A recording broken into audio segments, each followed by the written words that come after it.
pipe into 12 sections and stacked them together. Then he fitted the pre-prepared casing over them and tightened the cap. A flawless-looking silencer was complete, appearing exactly like an original part with no signs of modification. To ensure his plan's success, he even bought a used gun, completely disassembled it, and reassembled it. While it looked no different from an ordinary firearm, every component had been subtly modified by him. The most crucial step came next. Mike took a file and flattened the bullet's tip, then drilled a small hole and carefully injected a few drops of mercury. This special poison bullet would be lethal even without hitting vital organs, as the mercury toxin would ensure death. 3 days later, the transaction proceeded as scheduled. Just as Jack handed Mary the specially modified bullet, she suddenly demanded another inspection. I'm just going to the ladies' wait here.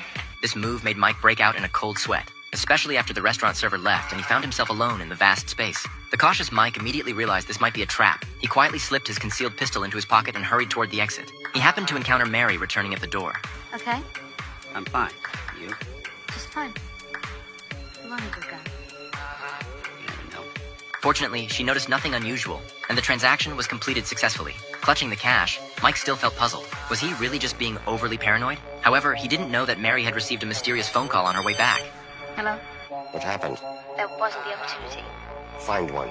In the dead of night, Mike had considered telling Mary the truth, but what happened next completely changed his mind. He discovered that since the transaction ended, he'd been under constant surveillance. So he deliberately ducked into the shadows around a street corner, drew his pistol, and quietly circled behind his pursuer. Just as he was about to pull the trigger, a speeding motorcycle disrupted his plan. The assassin seized the opportunity to escape. This incident convinced Mike that the organization was determined to eliminate him. So the next morning, he packed his bags, planning to leave this dangerous place with his girlfriend. However, he didn't know that a sniper rifle's scope had already locked onto his head. But when the gunshot suddenly rang out, it wasn't Mike who fell, but Mary. With his keen instincts, Mike immediately identified the sniper's position and had his girlfriend take the money and wait for him at their agreed location. But when Mike examined the enemy's body, he was shocked to discover that this person hunting him was actually Mary from a few days ago.